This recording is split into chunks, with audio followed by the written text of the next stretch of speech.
대체 이게 왜 생기나요? 저 깨끗하게 씻는데 왜 이렇게 지저분하고 냄새 나는 것들이 발생하는 거죠? 네, 안녕하세요. 까마레전의 강병준입니다. 오늘은 표피낭종이 도대체 왜 생기는지, 그리고 이런 표피낭종이 발생하지 않게 하기 위해서 표피낭종 발생을 줄이기 위한 생활습관을 말씀드리려고 합니다. 먼저 표피낭종의 발생 원인에 대해서 설명드리겠습니다. 표피낭종의 발생 원인은 크게 두 가지로 나눠지는데요. 첫 번째는 피부의 표피층이 압박이나 압력에 의해서 혹은 상처난 균열 부위 갈라진 틈을 통해서 피부가 표피 안으로 밀려 들어가는 잠입설입니다. 잠입설이란 건 제가 방금 붙인 말인데요. 압력이나 압박에 의해서 표피층이 땅구멍이나 모공 안을 통해서 밀려 들어가서 자라게 된다는 것이죠. 우리 표피는 원래 재생과 탈락이 되게 반복되는데요. 안으로 밀려 들어가게 되면은 탈락될 일이 없기 때문에 거기서 점점 자라게 되는 것이죠. 그래서 처음에는 콩알처럼 단단하게 만져지다가 시간이 지나면 점점 커지게 되는 것이고, 피곤하거나 면역력이 떨어지면 곪아서 통증이 생기게 되는 거죠. 두 번째는 우리 모공 안에 땀을 분비하는 피지선이 있는데, 피지 분비가 가다해서 피지선에서부터 시작해서 표피 구멍, 땅구멍이 막혀서 표피낭종이 생긴다는 것입니다.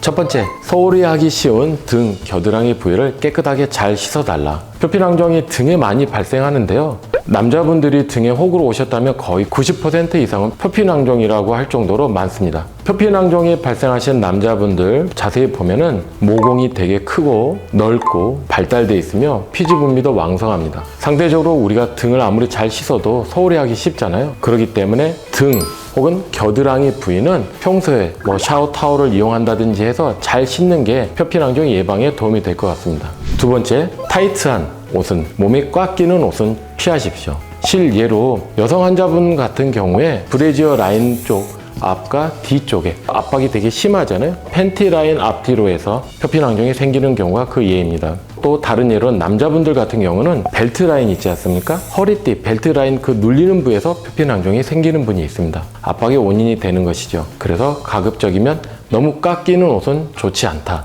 세 번째, 너무 기름진 음식, 칼로리가 높은 음식은 피하십시오. 기름진 음식을 많이 먹는다, 곱창을 많이 드신다, 삼겹살, 특히 껍질을 많이 드신다, 그런 경우에는 피지 분비와 관련되기 때문에 표피낭종이 좀 더 발생하겠죠. 표피낭종 말고도 피지낭종이 있는데, 피지낭종 발생하신 분들의 식생활을 조사해 보면은 의외로 고칼로리 음식을 먹으신 분이 있습니다. 예를 들면 장어즙을 먹는다든지 보약으로 염소즙을 먹는다든지, 칼로리 높은 음식을 많이 드신 경우에도 발생하는 경우를 봤습니다.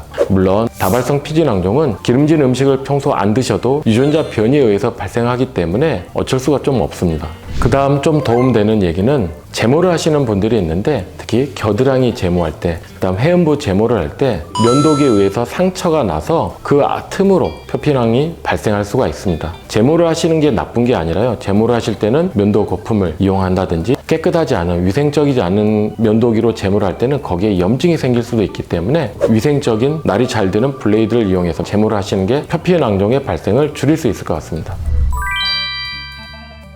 네, 간단히 표피낭종, 피지낭종, 지방종을 구별하는 법을 말씀드리겠습니다. 일단 쉬운 지방종부터 말씀드리겠습니다. 지방종은 지방 덩어리니까요, 누르면 되게 푹신푹신하고 말랑말랑 들어갑니다. 살짝 눌렀을 때 옆으로 이동하기도 하고요, 전혀 통증이 발생하지 않습니다. 대신에 시간이 지나면 점점 커지는 게 지방종의 특징입니다. 두 번째, 표피낭종입니다. 표피낭종은 피부에서 반구형으로 볼록 튀어 올라오게 되고, 눌렀을 때 딱딱하게 만져집니다. 그리고 가끔씩 자세히 봤을 때 표피층이 들어간 구멍, 숨구멍이라고 할 수도 있는데요, 그 구멍이 보이는 게 특징입니다. 마지막으로 피지낭종은 피부 밑에 볼록 솟아 올라와 있지 않고 반투명으로 노란색 혹은 하얀색의 덩어리가 보인다면 피지낭종의 가능성이 높습니다. 특히 그런 크기에 상관없이 조그만 노란 덩어리 등이 주변에 여러 개가 있다면 그거는 거의 90% 이상 피지낭종입니다. 자, 그래서 몸에 혹이 났을 때 표피낭종, 피지낭종, 지방종 이제 어떻게 구분하는지 아시겠죠? 물론 중요한 거는 이런 게 났을 때는 꼭 병원에 가셔서 초기에 빨리 치료를 받으시는 게 좋습니다. 그리고 이게 왜 났을까 너무 억울해 하실 필요는 없습니다. 만약에 이게 걱정이 되신다면 제가 아까 말씀드린 그런 것만 주의하셔도 표피낭종, 피지낭종 발생을 줄일 수가 있습니다. 네, 감사합니다.